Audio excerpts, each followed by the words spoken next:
Good morning. I hope you're doing what is necessary to stay blessed. And with that, if you're new to my channel, then you don't know that I like to get straight to it. So without further ado, let's get straight to it.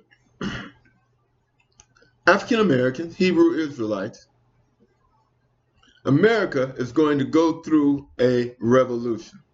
If it doesn't begin in 2025, it will definitely begin in 2026 after taxes. Now, do not get involved in any revolution in the United States because we do not have a dog in the fight. We don't have a dog in the fight. We are hostages in America. We are hostages. I come with receipts. Why are we hostages in America? Because in the 1920s, we fought a war in the United States and we lost. Now, what did we lose? We lost Black Wall Street in Tulsa, Oklahoma, and we lost Black Wall Street in New York.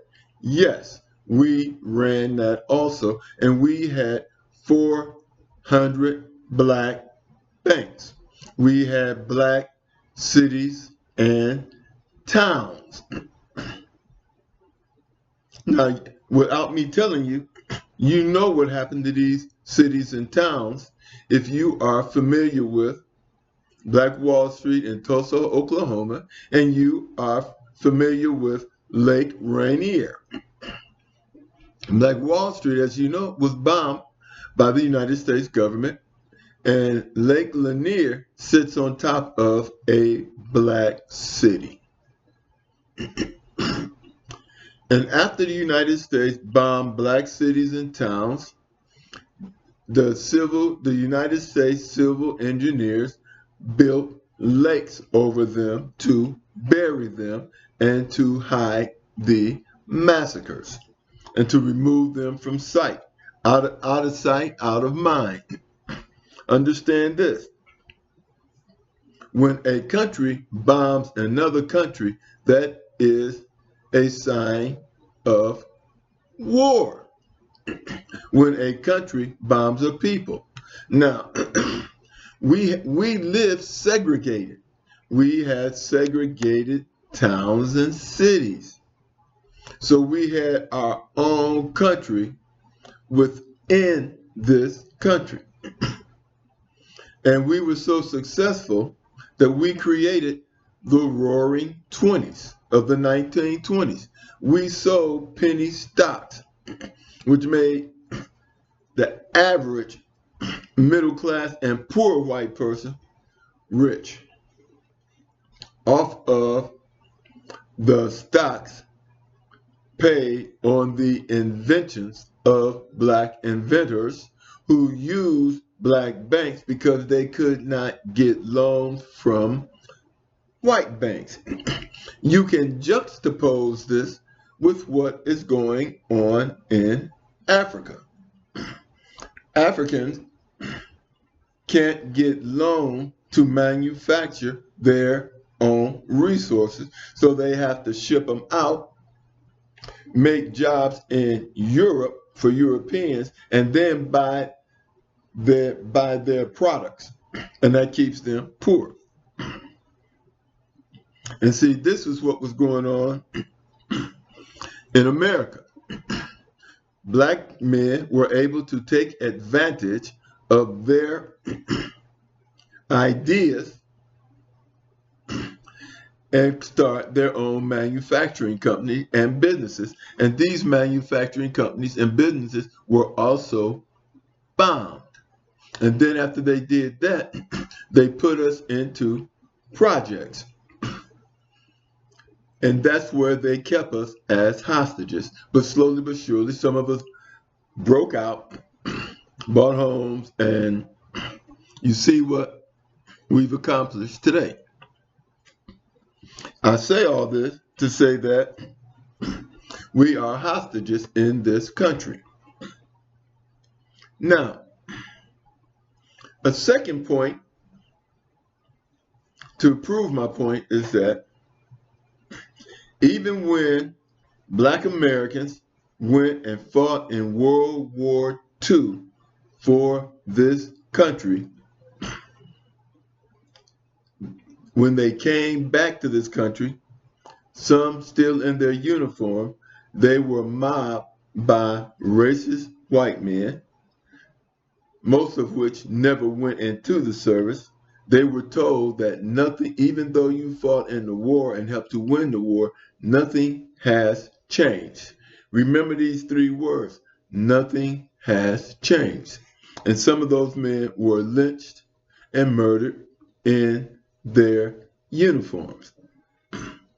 Why? Because nothing has changed. We are still hostages.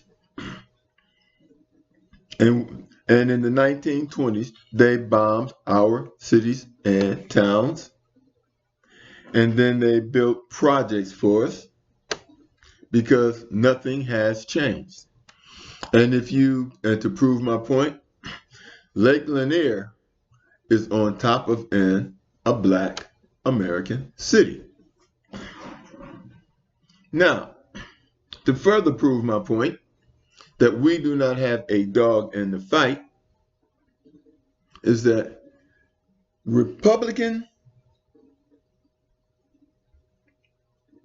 white Republicans, conservatives, are just as racist as liberal Democrats.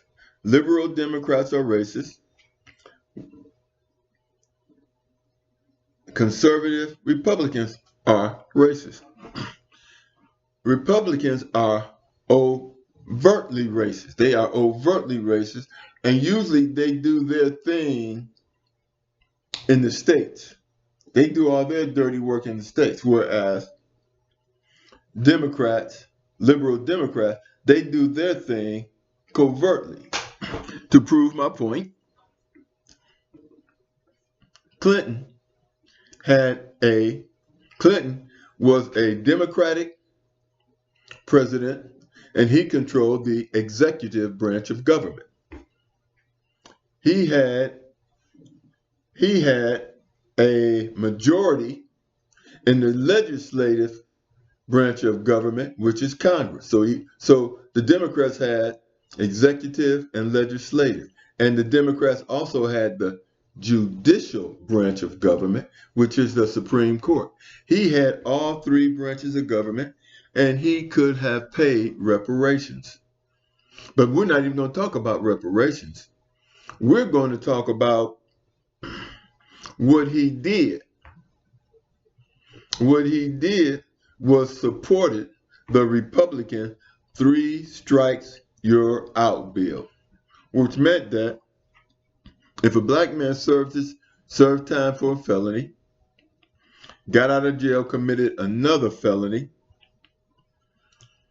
if he got a speeding ticket or he got a misdemeanor offense, they could put him in jail again for 20 and 30 years because of the 3-strike law.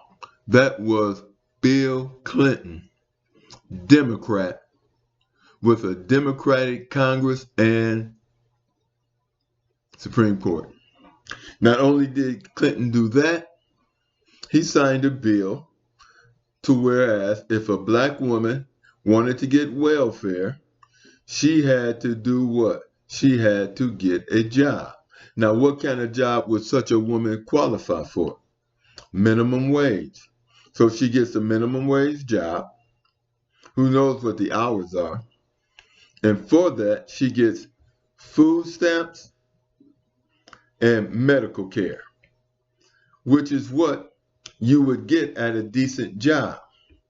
So what Bill Clinton was doing was making billionaires rich, because now they could hire the person and the government subsidized the corporations by paying the person's health care, and food. So they got subsidies. That all that did was break up the black family more, and it ended up with young black kids coming home unsupervised. Thank you, Bill Clinton. Now, to further prove my point about the game that the Democrats play, who put Biden in the office? African Americans put Biden in the office, and who did he give a hate crime bill to? He gave a hate crime bill to Asians. He gave Asians a hate crime bill. That was cute. But I want to say this. During the Civil Rights Movement, we fought for everything we got. We fought to get out of those projects and to buy decent homes. We fought to go to integrated schools because our schools were underfunded. Democrats didn't give us anything. We fought to get what we wanted. And when we got the school bill, Arkansas Little Rock, Eisenhower, a Republican, he ensured that he integrated black schools. It was a Republican who sent the National Guards to integrate black schools and told George Wallace to get out the way. And then he had to send those kids to school with armed security. So, and then if you want to look at it more, who was president during the Civil War? It was a Republican. But somehow, and we fought against Democrats, but somehow the script has been flipped. The script has been flipped. And now we think that Democrats is doing X, Y, Z for us, when in reality, everything we did, we fought to get. We fought to get it. Nobody gave us anything. But my main point is this, and I've given you proof. Oh, I'm going to say one other thing. The military. Blacks went into the military, and we fought for this country. And then when we came back, some black men were told nothing has changed, and they were deleted in their uniforms. And I'm going to also say this. When immigrants come into this country, the United States tells them, don't trust African Americans. We are dope dealers, criminals, blah, blah, blah. And they say this to support the narrative that they have created of us in the movies, starting with 1914's Birth of a Nation. You see, I bring all these things up going back to 1920, 1914 to prove that we don't have a dog in the fight. So don't let some Democrat come up there talking to you like he on your side. Because regardless as to which side may win, they are still going to expect us to be subservient to them. It is in their psyche.